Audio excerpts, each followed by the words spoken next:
Muito bem, pessoal, mais uma vez aqui no YouTube, no canal O Evangelho Vive, para que a gente possa estar retornando aí.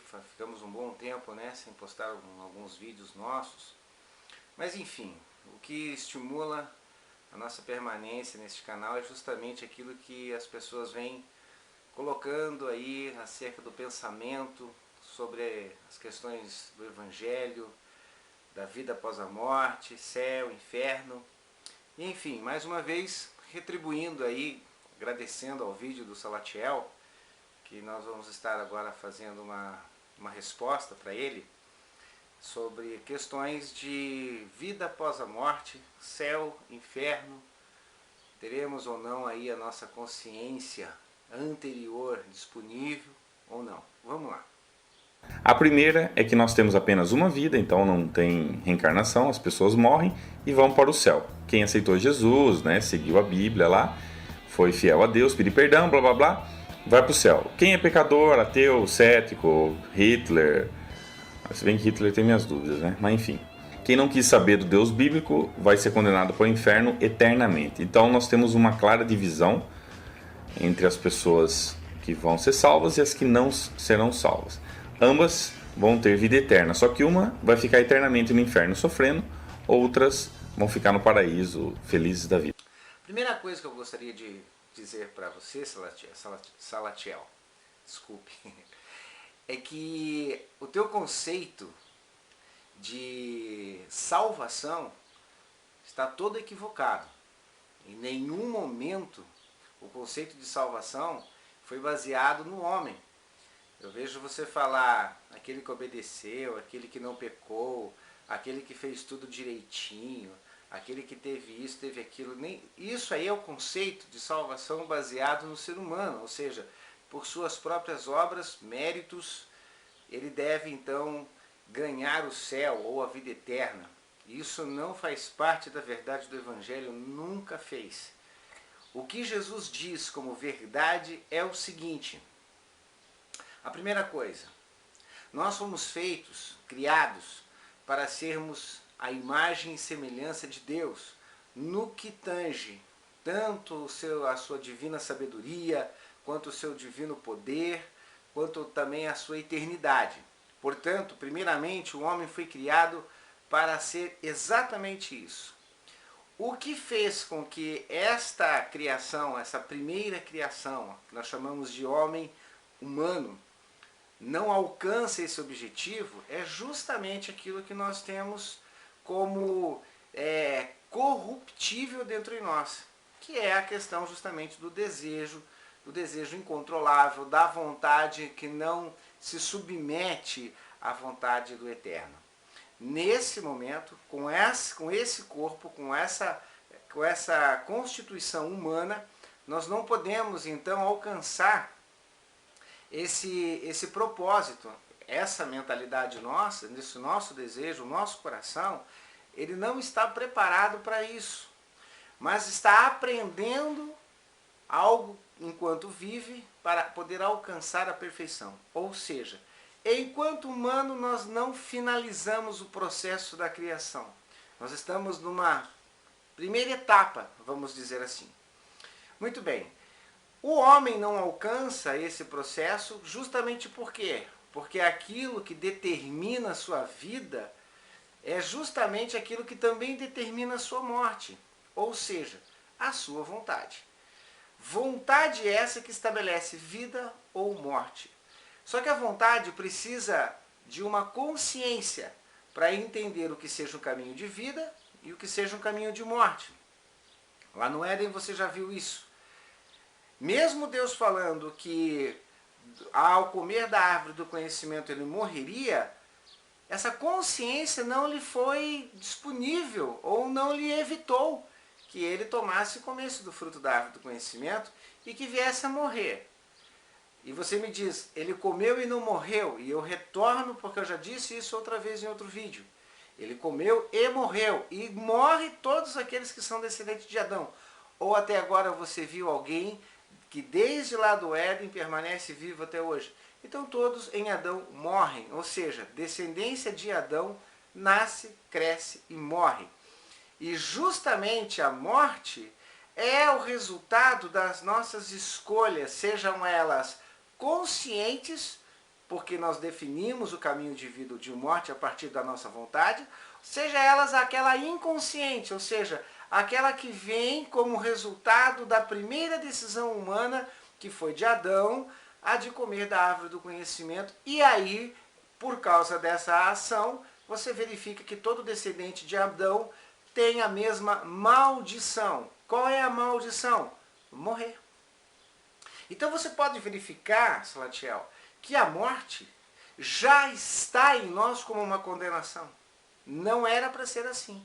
Então quando você diz assim, Deus vai se vingar, Deus se ira, Deus é... Não, meu querido, isso não tem nada a ver com Deus. A satisfação acerca da justiça sobre a questão do comer da árvore do conhecimento é satisfeita na morte do homem. Ou seja, quando Deus disse pela sua palavra que no dia em que ele comer, certamente ele morreria, isso acabou se concretizando com a morte de Adão, seja lá ele com 900 e poucos anos. O que se entende é o seguinte, ele não viveu para sempre. Então a morte já é uma consequência da questão do comer da árvore. Quando Deus disse não coma, ele comeu, então ele veio a morrer. Sim, não importa se foi 9 dias, 7 dias, 500 dias, 1000 dias. O importante é que a palavra de Deus, ela se cumpre no momento em que a vontade do homem sobrepuja a verdade, vontade e aquilo que é bom acerca do caminho da vida, e ele sobrepõe isso pedindo para si mesmo um caminho de morte. Muito bem. Então a morte é a prova existencial de que nós somos, de que nós temos uma maldição dentro em nós, que faz com que as nossas células se envelheçam. Agora veja, qual é a boa nova? A boa nova é o que o Evangelho vem e estabelece, que em Jesus e a partir de Jesus, o homem pode quebrar esta maldição de morte, passando a ter a vida eterna. Então, o que é o Evangelho? Uma informação. Que informação? Que apesar do homem nascer, crescer e morrer, ele tem uma vida eterna, possibilitado por uma ressurreição. E para isso Jesus veio e mostrou que mesmo depois da morte, há um caminho excelente, eterno para se viver, quando ele então ressuscita. Agora que está o problema. Você disse que a salvação é por meio de obras, por merecimento, por recompensa humana. Aí que está o equívoco. A salvação não é por nada disso. A salvação que a gente refere como uma vida eterna, vem pela fé, no acreditar, no crer, que há possibilidade, que é possível ao ser humano realmente ressuscitar. Ou seja, Jesus veio, morreu e ressuscitou como uma prova daquilo que ele pregava.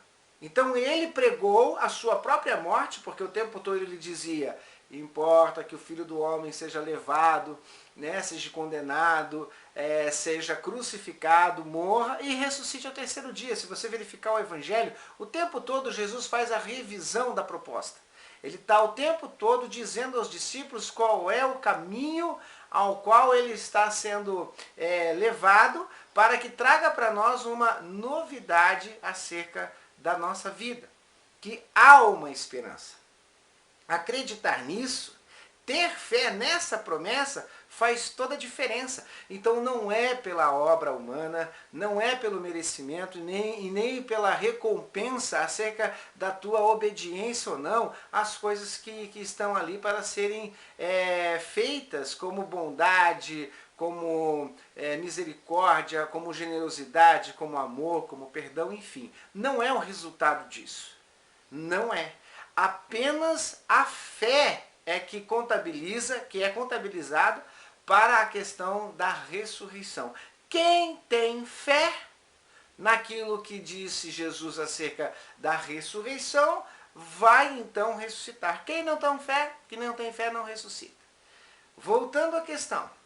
Então, como é que ela pode ser feliz? Como é que ela pode estar no paraíso, né, desfrutando lá, ai que gostoso, sabendo que seus filhos estão sofrendo. E isso vale para qualquer circunstância, tanto para um filho que está no céu, sabendo que a mãe está lá, tanto para o marido, esposa, amigos, colegas, enfim, pessoas que têm uma afinidade muito grande. Como é que a pessoa, tendo 100% da sua memória intacta, ela vai desfrutar de alegrias e gozo eterno lá, sabendo que seus entes queridos, que seus amigos vão estar lá no inferno? Voltando à questão acerca de com que corpo se ressuscita. É óbvio que isso aqui é matéria, essa parte da nossa existência é corpo físico. Isso aqui não vai para uma eternidade. Isso aqui é como se fosse uma semente, que ela precisa cair na terra para que então desta semente se produza uma árvore, ou seja, um novo corpo. Então isso aqui eu vou chamar de semente. E aquilo que vai ressuscitar eu vou chamar de árvore. Agora, eu hoje consigo produzir tanto coisas boas quanto ações más. A minha dualidade existe. Por quê? Porque tanto eu tenho a definição do que seja o ser humano, ou seja, uma semente corruptível, quanto eu tenho uma semente que vem de Deus, que vem através da palavra de Deus, que é o Evangelho, como uma semente incorruptível. Ou seja, existe aquilo que é produzido pela minha mente e desejo humano, mas também existe aquilo que é produzido pela mente de Cristo e como um desejo espiritual. Então, dentro em mim existem essas duas possibilidades de atitude. Eu posso tanto agir com amor, como eu também posso agir com perversidade. Agora, estas ações de amor ou de ódio ou de perversidade, elas vão se separar no momento em que o corpo vier a ser desfeito.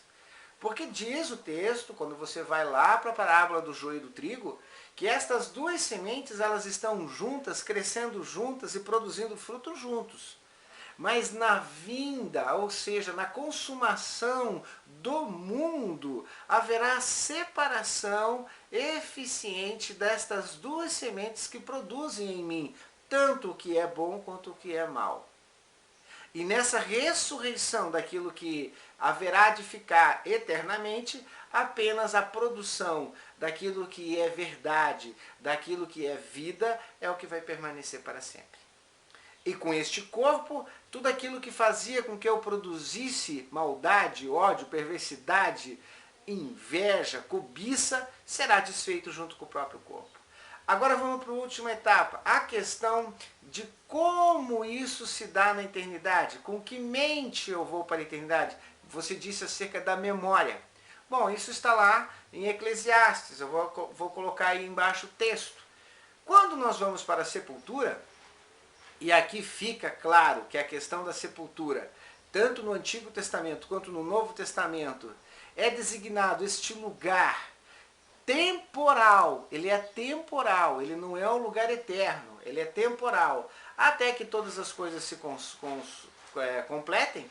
Então você faz a verificação de que isso que está no Antigo Testamento como sepultura é chamado de Geena, ou ainda, onde eram colocadas aquelas pessoas que por algum motivo fossem mortas por causa de execução de penas de crimes. Então essas pessoas condenadas à morte eram ali depositados seus corpos num lugar chamado Vale do Inom. Isso é uma cultura judaica. No Vale do Inom, aonde também era um depósito de lixo, essas pessoas eram ali colocadas e se dizia pela cultura judaica que ali se produzia um tormento. Por quê? Porque o lixo produz realmente essa questão do gás que é inflamável. Então eles criam que a pessoa, quando era sepultada, ou seja, o corpo dela era depositado nessa sepultura, nesse Geena ou Seol, ficava então com a sua alma sofrendo horrores acerca de chamas, de fogo, enfim, de tormento. Então essa era a cultura judaica, que a pessoa que morria por uma transgressão e era punida com castigo de morte, iam então sendo sepultadas nesse vale. E as pessoas que não eram criminosas, ou seja, que não havia transgressão, morriam por questões normais da vida, havia uma sepultura que não era no Vale do Inom, uma sepultura onde havia paz, havia então para a alma um descanso para a alma. Assim eles ficavam fazendo essas diferenciações entre uma morte com recompensa e uma morte com outro tipo de recompensa. Baseado nisso, Jesus então estabelece a questão da alma. A alma que ressuscita, que teve fé, essa recebe um corpo glorificado. A mente está renovada por causa do quê? Porque houve uma renovação espiritual acerca daquilo que permanece. Então o que permanece é só a verdade. Tudo que for engano, tudo que for mentira, tudo aquilo que foi produzido pela alma humana acerca das perversidades, que sejam as mais sutis, mas que são ainda perversidades, vão realmente ser deletadas. Essa parte humana vai ser toda deletada. O que fica é tudo aquilo que foi produzido como verdade, como bondade, como generosidade, tudo isso fica. Agora, como a nossa filiação, presta bem atenção nisso, como a nossa filiação terrena é temporal, no entanto a nossa filiação espiritual é eterna, é óbvio que você não carrega para um corpo glorificado aquilo que é temporal, você só carrega aquilo que é eterno. Então só vai para a eternidade o que for da verdade e que for eterno. Aquilo que é temporal vai ficar também restringido à temporalidade da matéria. Não tem como você carregar isso para uma eternidade. Então a nossa filiação não é aquela que o meu pai, vamos colocar aqui no meu exemplo, Roberto Sabino e Maria Augusta Sabino geraram. Não é essa filiação que vai. A filiação que vai é, nós somos filhos do Criador. Então, Jesus Cristo como o primeiro, o primogênito dentre os irmãos, e todos os demais irmãos com ele, filhos de um só Pai, que é Deus. Então, essa possibilidade de nós levarmos para a eternidade a lembrança de uma existência temporal não nos é facultada. Muito pelo contrário. Tudo isso fica no âmbito do temporal e, portanto, se desfaz. É óbvio que a natureza eterna em nós colocada, essa é a que vai permanecer. Então, lá, primeiramente, não há homem, não há mulher. A primeira coisa que tem que saber, corpos glorificados não trazem essa temporalidade masculina e feminina. Ou seja, para um tempo de reprodução, ninguém na eternidade vai reproduzir nada. Muito pelo contrário, o que se vê na eternidade são seres glorificados, de corpos glorificados, aonde não há esse conceito macho e fêmea. Esse conceito macho e fêmea de reprodução de filhos é apenas temporal, para que nós possamos entender a nossa ligação com o eterno. Porque assim como temos um pai terreno, temos um pai celestial. Agora, a nossa a nossa memória terrena, é óbvio que ela carrega essa transição, ela carrega apenas esse arquétipo daquilo que é eterno. Portanto, ela não segue com aquilo que é eterno, ela fica apenas como, para este momento, uma relação entre o que eu tenho com meu pai e com minha mãe, eu devo ter com Deus, com o que eu tenho com meu irmão, com minha irmã, eu tenho com Deus, como eu tenho com meus filhos, eu tenho com Deus uma relação de amor, e como eu tenho com o meu próximo, eu tenho com Deus. Quem ama o próximo ama a Deus, e quem não ama o próximo não ama a Deus. Então esta é a relação que se ensina quando desse tempo temporal. Agora, a partir da eternidade, realmente uma nova vida, com uma nova forma, com uma nova consciência, isso tudo é o que vai ficar para a eternidade. Beleza? Eu vou colocando aí as questões que você vai expondo aí nos teus vídeos, e isso me incentiva a produzir este para você, porque eu tenho assim para comigo, que tudo isso é coisa de criança. Ainda como uma criança que fica se batendo contra si mesmo, como tentando impor às pessoas uma verdade única, ou seja, sua verdade, mas o que eu quero dizer para você é que esta que nós estamos fazendo alusão não é minha. Eu só estou dizendo aquilo que Jesus disse. Então, se você quiser falar que ele é mentiroso, você pode dizer que ele é mentiroso e eu prego uma mentira, porque eu prego um Jesus mentiroso. Mas fica aí para você. Você está satisfeito com a sua morte? Aquela que vai te alcançar? E isso você não tem para onde correr? Eu digo para você o seguinte: se em Jesus você tiver fé para aquilo que ele disse para você e para mim acerca de uma ressurreição, essa morte não lhe será um problema. Agora, se você não tem esta fé, quando ela chegar para você, quando você começar a sentir o cheiro dela, eu acho que tudo que você tem falado até hoje, vai voltar à sua mente. E tudo que eu estou te falando hoje também vai voltar também para o seu pensamento. Beleza? Deus te abençoe. E eu despeço-me aqui. Um grande abraço, um grande beijo para todos. E até o próximo vídeo, se Deus quiser.